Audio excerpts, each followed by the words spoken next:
managing and protecting the world's grueling number of endpoints, enabling Tanium's customers to see, control, and protect every endpoint everywhere. Tanium's mission is to provide certainty in uncertain times with the industry's only converged endpoint management, trusted by the U.S. military and the majority of the Fortune 100. Today, Tanium helps manage and protect nearly 30 million endpoints. Tanium, the power of certainty. Visit securityweekly.com/Tanium to learn more. How is your business staying one step ahead of cyber criminals? Secure your email, applications, network, and data with Barracuda. Protect your business and go from zero to security in no time flat. Whether your team is working in one location or many, Barracuda has solutions that are easy to buy, deploy, and use. Learn how Barracuda can protect your business against ransomware, phishing, and other cyber attacks. Visit securityweekly.com/Barracuda. That's securityweekly.com/Barracuda. Barracuda, your journey secured. Welcome back to Business Security Weekly. I am your host, Matt Alderman, joined by Jason Albuquerque and Tyler Robinson. Follow us on LinkedIn for updates across our organization, show highlights, and more. You can find us by searching for Security Weekly Productions. All right, let's dig into the articles for this week. We have one that overlaps into our previous segment on the Security Money segment side, about halfway through. But this first one, I thought, Jason, was a great article on who should the CISO report to. And it talks about the pros and the cons of the three proposed reporting structures for the CISO. Mm-hmm. One at the CEO level, one at the CIO level, and one at the CFO level. I'm going to just stop because I'd love your perspective on this one. Well, first of all, I think you already know the answer that's going to come out of my mouth, right? There is no right answer in that list, in this list, aside from the CEO. Now, the other side of the coin is, do you have the maturity as the CISO coming on board, right? So I think the CEOs need to be doing the diligence to have mature CISOs who can come on board and understand the business. There will be a filter and there will be gray area if the CISO reports to a CIO. The CIO's ultimate job is to align to the business, bring in innovation, eliminate any type of friction when it comes to manual processes, things of that nature, make efficiencies. Wait, you mean security doesn't do all those things for them? So that's where the conflict will be, because at the end of the day, the pressure from the board, the pressure from the CEO to the CIO will be, make me efficient, gain economies of scale, bring in innovation, help drive this organization in that fashion. When the CIO is standing in front of the board and needs to make decisions on that, security will be pushed down, right? It's not always in the best interest of the CIO to make decisions around security because it can be seen as friction. The CFO, while not the best option, I think would be even better than the CIO, to be honest with you, because the CFO has the purview across the entire organization. In many instances, the CFO is responsible to manage risk for the organization. It happens, right? So I think that's a better choice, but even still, not the optimal choice if you have a very mature, business-oriented CISO. The CEO is the best choice out of all three. Now, what I did do was I added a fourth. I believe a chief risk officer should be in play here. If you are a mature CISO, that could be a natural transition to CRO. Yes. That's why I added that. Yeah, I look at that as a more effective alignment if it's not directly to the CEO. Yeah, I kind of look, reporting to the CIO to me is the wrong move. There's too many conflicts of interest for a CISO to be effective under a CIO. What got me interested around the CFO is exactly the one you added, which is the chief risk officer, because sometimes that risk officer may report into finance. And so if you're aligned to the risk organization of the business, which could fall under the CFO, I could see it. Or a dedicated CRO would be another place outside of the CEO, Jason, to to report into. But yeah, I kind of knew where you were going to go because we've had this conversation before. It was just a really interesting way to lay out the pros and the cons across these three different reporting structures. Yeah, and some of the cons that were in these lists, talked about, potentially having some type of relationship issue if you're separated from the CIO, and then you won't be able to make, any progress from a technology perspective. Well, that means you either have the wrong CISO or the wrong CIO, because at the end of the day, as an executive sitting at that table, you have to be able to have these relationships, these working relationships with all of the different business units, right? Whether it's technology, HR, finance, services, whatever the case may be. If you're going to be able to build strong relationships, you have to be able to do that with every single business unit. So to me, that's a cop-out, because that's part of your job as an executive, is to build good relationships. Yeah. Yep. There's going to be a lot around quantifying some of that risk if you're into the CFO too, because you are going to have to bring that monetary and dollar value, which means as a CISO, you're going to have to be a little bit more mature, a little more experienced, have an understanding of what the risks are to bring it and speak that language. I think if you're very technology oriented, very technical CISO coming from maybe a startup or someone where you're moving into that role, it's going to be a little bit different framework, and that's going to be some battles that you're going to have to learn how to fight a little bit differently. You are, otherwise you will get stuck under the CIO. If you don't mature beyond hands to keyboard and you don't learn the business, you will be stuck under a CIO. So just to reiterate from my professional opinion, CEO is top. My ad of CRO is number 2. CFO is number 3. And holy crap, CIO is last. And it's not fourth. It's like last. Last. Pick another executive. But so that's my ranking. Right. People can beat me up for it, but that's my ranking. Yeah, COO would be a good choice, I think. Yeah, you could go under the COO. Sure. You could. In certain organizations, you could roll under there. Could. Yeah. Right? So but I agree with you. The CIO is probably one of the worst places. Yeah. Definitely. Okay. I knew you'd kind of say that, but 5 traps CISOs should avoid and choose to embrace. Now, this is an old article that kind of got resurfaced. I think it was originally written in like 2019, but I thought it was a really interesting way to kind of summarize some of these potential traps that CISOs fall into. And look, this could happen almost for any executive, by the way. It's not just the CISO, but it was 100%. Written specifically with the CISO in mind. Again, order's important, right? So I don't know if you have an order change. I definitely do, because I think the culture of no, which is trap number 2, is probably one of the biggest and probably should be trap number 1. But yeah, I mean, I looked at these and I mean, the article was good. It was a little tough to follow. It was kind of, I don't know, all over the place.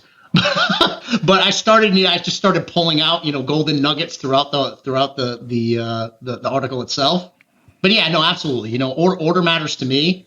And I think, honestly, loss of purpose is number 1. Because if you don't have a mission, you don't have a vision, you don't have values within your organization, you're just going to be, it's going to be a circus, right? You're not going to have anybody, on your team who can follow that North Star and know where they're going and why they're doing it. So for me, that's a cultural aspect. And then culture of no becomes that next one down, right? Because you need the overall culture of the organization, which that culture could defeat the culture of no, right? If you have that right mission and vision for your organization. Yep. The internal disconnect is almost just as important, because if you don't have that internal connection to your people, to the groups, you're out of a silo. You really aren't going to be effective, and you can't change the culture anyway. So Agreed. You have to get there, so you've got that in place. Yep. And then next for me would be wasted effort. Bad busy is always bad. When you have folks who are not focused on the strategic, you're doing things that are not value add to the business, they see it as a waste of time. And to be honest with you won't be able to retain employees. They'll just leave. Bad busy is no good for anyone, not an employee, not for the business. The one that I had a little bit of an issue with is playing out of position. I think that's utter bullshit. just to be frank. Blunt? Because here's the thing. Blunt. Because playing out of position in many instances is the job of an executive, especially a CISO. Because I've been involved in process discussions and process revamping. I've been involved in budgetary revamps. I've been involved in so many things that could be considered out of my lane, but it was necessary to have someone who had the skill sets who could add value to the conversation and sometimes lead those conversations as an evangelist and a third party, someone who's outside of this is the way it's always been. So playing out of your position, I think, is a value add. It's not a trap. Especially from a CISO's role. Like that's where it gets Absolutely. you can save a ton of money and get ahead of something where you're not now combating someone that is putting an initiative in place. You've actually put your input in and there's been a business decision made that then you can get behind rather than fighting the battle later. You're just behind it and everyone understands what's on the playing field. And Tyler, when you go to a business unit and say, your process is a security risk, you know what they're going to look at you and say? How should I do it better? Yep. So guess what? You just owned revamping a process. You can't walk in the door and tell them that something is a violation or bad or a risk and not bring a solution to the table. Yeah. Yep. And it's usually not a technology solution, right? Like That's your right. improvements, especially from a security standpoint, especially if you've come from like an offensive mindset where you've grown up the last 20 years trying to do this, that really brings a different perspective that the business honestly needs. This is where we should be starting. We should have our CISOs involved in all of these conversations, acquisitions to mergers to the processes and technologies coming in and how people are actually going to effectively implement those. Those are all talks that your CISO should definitely be involved in. So that number 4 gets thrown out, or that actually for me it was the last one. Yeah. Playing out of position gets thrown out completely. It's part of our job. But I think what it was trying to say in the article is that the CISO isn't necessarily leading those acquisitions. They might be participating, but is the CISO really out identifying potential acquisition target? That's why I read that one initially. But okay, so let's assume that that's not it. Okay, throw it out. So then trap number 6, Tyler kind of mentioned. All problems cannot be solved with technology. Because that's a trap, the product trap, right? And I think that's one that's, really impacted our industry is we think there's a tool that's going to solve our problem. And it's not just a tool problem. It's a people and process problem. Look, 100%. if tools were solving everything, we'd be there, but it's not. So, I mean, that's a trap in itself, isn't it? 100%. And here's a great story that just happened on Friday. Myself, the CEO of our organization, and one of our top-level security engineers, high-level security engineer, we went and met with this client, healthcare insurance, major brand for healthcare insurance. Sat down. They were looking for a consultant to help guide them through a transformation for the next, 2 or 3 years. They're looking for a business partner, a consultant. Who's sitting at the table? Information security officer, chief operating officer, and then some folks in security and IT. Leaving that meeting by the end, this was the comment from the chief operating officer. I want to take a moment now and thank all of you. Thank all of you for not bringing acronyms and technology to the table as a solution for my business. I appreciate the fact that you're having a business conversation with me and a risk conversation with me to help mature my organization over the course of the next 3 years. That was the comment as we left the meeting. That's what executives are thinking. That's where they're going to invest. That's where they're going to spend money. Yep. We actually have an article that covers part of that coming up in a couple. So hold your thoughts there. One of them is about buzzwords and some of the other things that you just mentioned. So, but yes, you're right. That's what executives are looking for. It is a holistic solution, is not EDR, MDR, whatever the buzzword of the day is, right? It's not buzzword bingo, for sure. All right. Article number 3 relates to our first segment, which is this very interesting discussion around on deck for the business of cybersecurity, fire sales and due diligence. Yeah. One of the first things we pulled out of there is the economy, baby, right? It's consolidation, economies of scale, and reductions of waste. That's what we're looking down the barrel of in 23. We're going to see it. We're going to see it from the security vendors. We're going to see it from our clients. We're going to see it from our own business. That's what the focus is. But still making sure the due diligence is there, because as a CISO now you have additional risk from this whole. That's right. Exactly. exactly right. Well, I loved, so, I've known Rick Holland when he was a Forrester analyst. He's over at Digital Shadows now, but he this quote in here says security buyers must conduct due diligence when considering cybersecurity startups. Yesterday's cool new vendor could be tomorrow's fire sale. Yeah. Siren? Anyone? Rewind to the previous segment. Yeah. No, 100%. I mean, that's what we're looking at. Every organization is in this mode right now. Everyone. Which right? is something we always should have been considering, and often we did consider, right, as we're looking at products, like what is the stability of the product. However, with all the startups, the hot new buzzwords, what's being innovated, and the offerings, that's led to some very small startups that are getting off their feet very quickly, and they have not kind of proven themselves in the market for longevity. So, as we consider that is the next risk decision. Like, is this company going to be around tomorrow to support the business and the infrastructure and the time to get our return out of investment on this product? So thinking about that, we go back to Microsoft and our minimum viable security discussion with, that's a pretty solid company, and that's pretty hard to argue with a lot of what they're doing. And at the end of the day, Tyler, just to tether onto that, security is going to follow where the business goes as far as operational efficiencies. So if the business decides, hey, you want to know what? I'm migrating everything to the Microsoft cloud. We're not going to have a choice but to go out there and figure out what tools are available for us in M365. Yep. Because the business is going there. We need to follow the business and head there and protect the business. So those are decisions that are going to be made, because of the operational efficiencies, because of the consolidation, because of the economies of scale. Right. We're going to have to follow. And it's not, I obviously we have this huge impact on cybersecurity, but it's the broader market, right?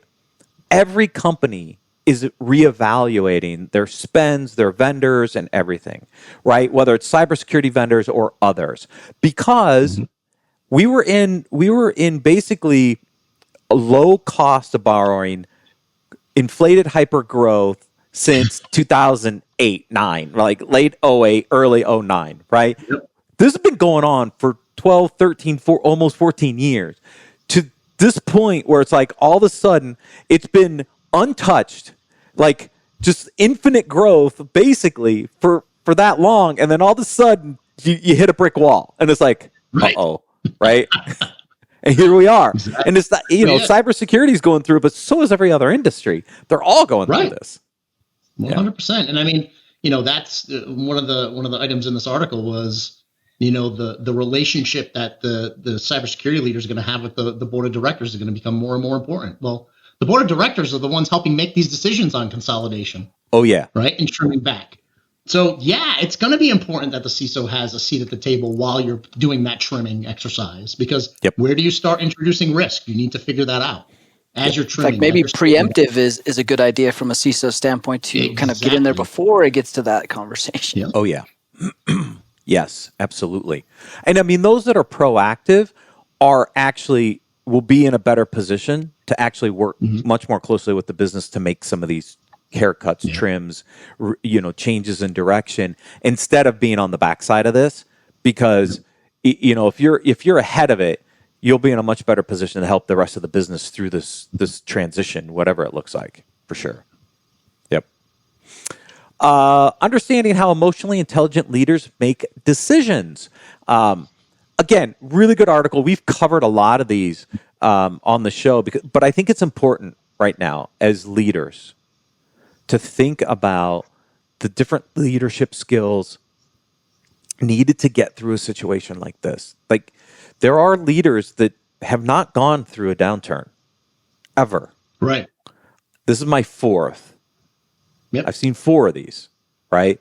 And so I've been through these before, but I know there's other leaders out there that have not been through this. And when you start thinking about the decisions that have to be made, kind of going back and looking at these like core principles are just going to be important for you as you're communicating to your team, as you're making decisions. To me, they're just things we have to kind of like just double back down on and realize that we're in a difficult situation. We're going to have to be flexible. We're going to have to communicate and probably be a little empathetic, because there's a lot of crazy stuff going on right now. Yeah. Yeah, and in times of disruption and pressure and stress, sometimes you can veer away from your center of the universe.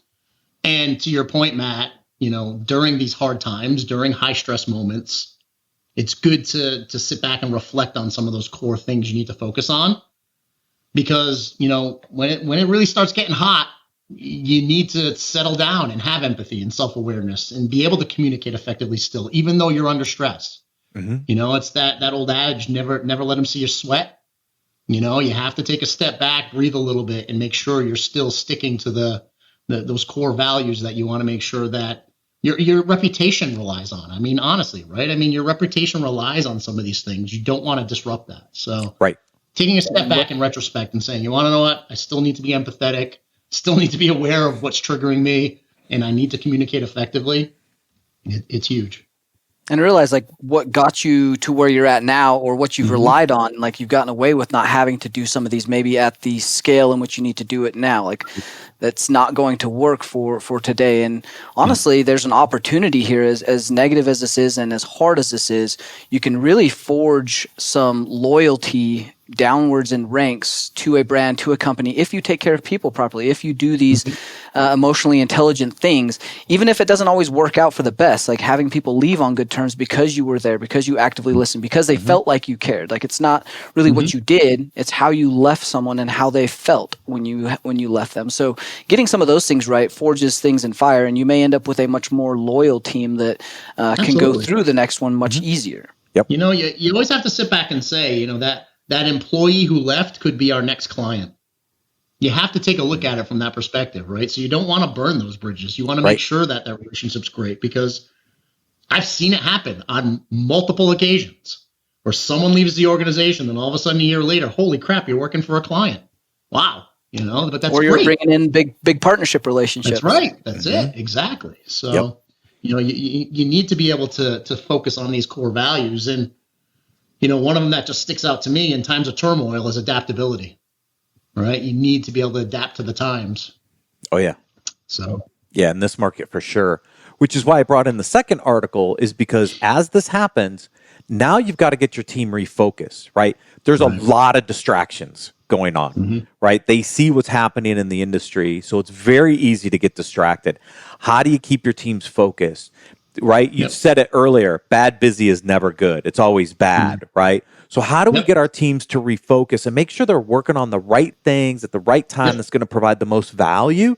I mean, this next article from HBR, this one was sitting in reserve, waiting for the right opportunity for me to pull it forward.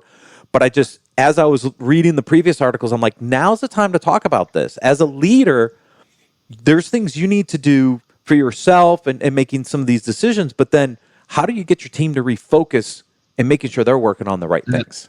Yeah, and I mean, this article is dead on, right? I mean, when there are times of turmoil and disruption like this, it seems like you're running 1,000 miles an hour and you're caught in a whirlwind, right? So the best way to remain focused is make sure and it says it here, inventory tasks and projects, but beyond that is help your team prioritize those, right? And one of the things I do with my teams is say, listen, I understand you have 15 initiatives that you need to tackle, but how do you eat the elephant one bite at a time? Let's prioritize these. Let's get the top 3, focus on those top 3. And as you start completing, then we can add another one to the pile, because if you're focused on 15 things, you're not going to do any of them well. So let's put focus on the top priorities, knock those out of the park, move on to the next set, and eat that elephant one bite at a time. Yes. Yeah, I think the purposeful productivity was a really good point in here, and getting that right. You get people engaged and on task for the things that have a purpose. They understand the why. They know what they're doing from being business. That makes that tasking and prioritization mean something and allows them to do that focus. You make that focus normal, and everyone does it. And then you're kind of the outcast if you're not doing that focus work, and people feel left out, and that breeds a better culture. So that continuous improvement really is from the top down, and you have to get that right yourself. So all these points apply to each one of us very specifically and individually too. Yeah. These two tied together really well for me, because every Wednesday I do my one-on-ones with my team, right? 3 bullet points per, right? There's 3 things I want to know, right? Make sure we're getting done. Because to your point, Jason, if you're working on 15 things, not only aren't you doing them well, you're not getting them done, You're just not getting them done, right? So let's prioritize. Let's get that one off the list. So let's get that done. Check the box. Then the next one behind it, right? So I always have kind of my 3 bullet points for each of my employees in my one-on-ones to make sure they're working on the right stuff. We're getting updates on the right stuff and making those meetings more meaningful, right? They're very efficient. They're quick.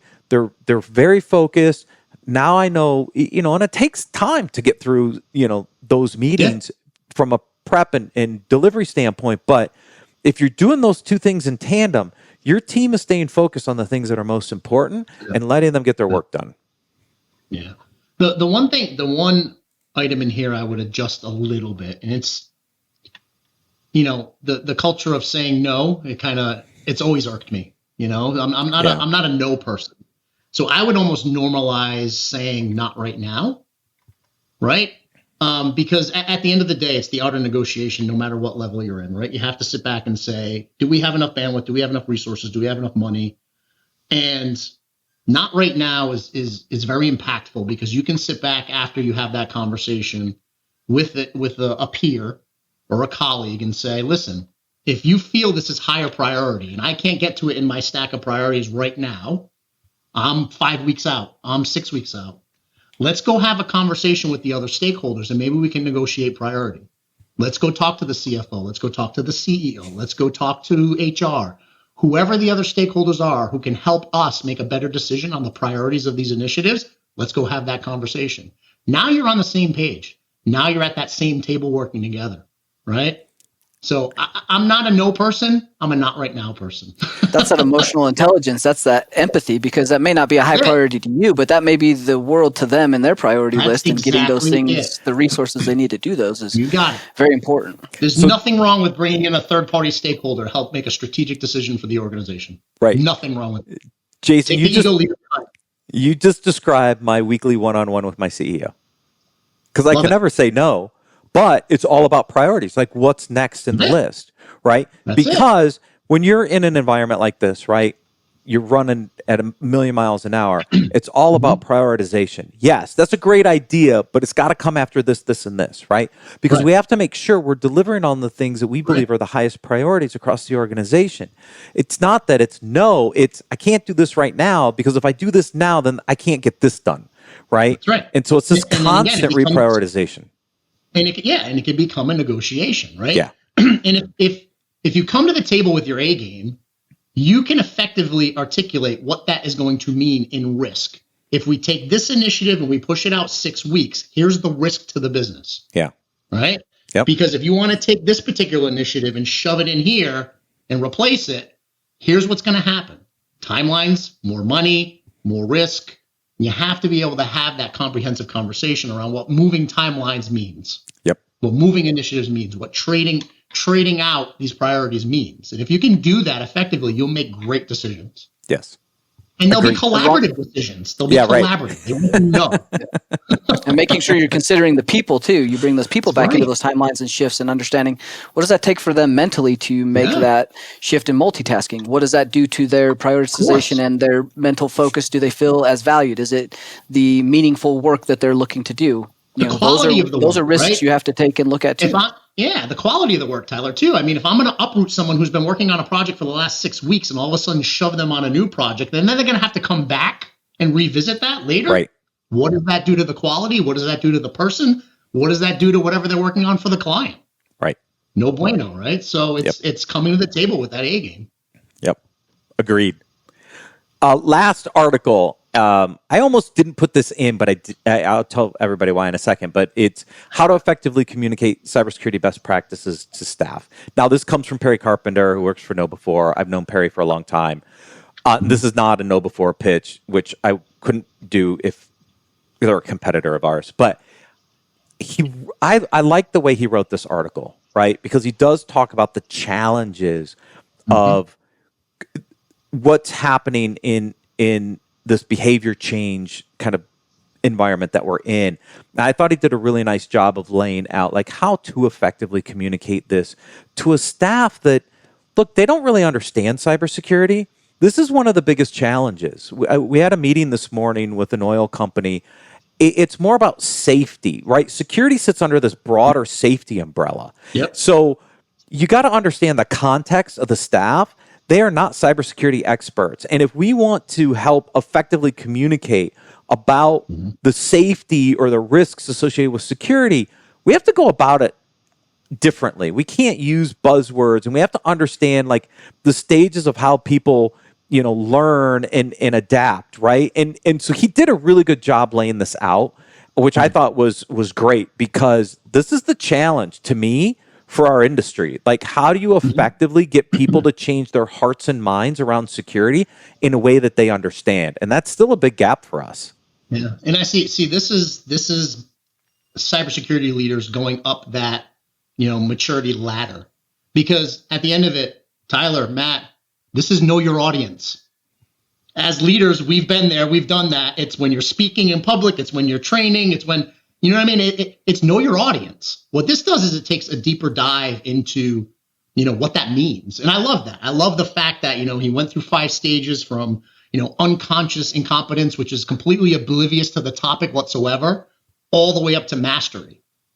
But what this is saying is know your audience, know what level they're at, speak to them in their language. Yeah, there's really no shortcut to this, and this is why it is hard for a lot of technologists to get to this point, is because there's not a formula, there's not code that you can do the same way every single time.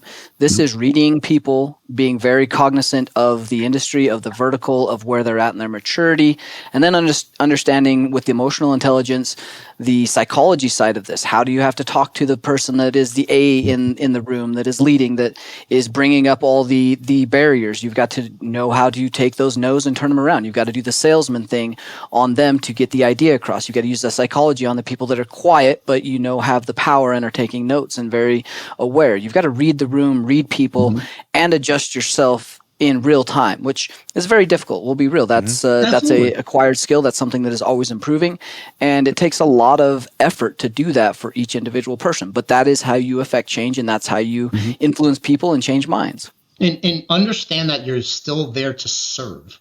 You're not there to preach at people. You are there to serve. It's a big advantage if you can figure out how to do that. That's right. When you're there to serve, you're taking that audience's viewpoint. You're sitting in their shoes saying, how am I going to get value out of this conversation? So you understand the audience. Yep. And this, if mastered well, it's not a product fix. It's people and process and products and things that we can do to better understand and target what needs to be done, right? And I think that's one of the big challenges. And so these stages, I thought, were just, it's great to understand. You're going to have populations across the organization that fall into these different buckets, and you're going to be able to identify those ones that have these tasks mastered. They're probably great candidates for like a security champions program or something like that, where the stage ones, they need more help. How do you help them? How do you educate them effectively to move them up through the different stages and everywhere in between? One size does not fit all in cybersecurity. And that's what, we need to understand as leaders, that everybody's going to be at a different degree. And we're going to have to tweak and adjust our programs and our communications based on the maturity of the organization. 100%. Gentlemen, always a pleasure. Thank you for joining me today. Thank you, everyone, for joining us and listening. We'll see you next week on Business Security Weekly.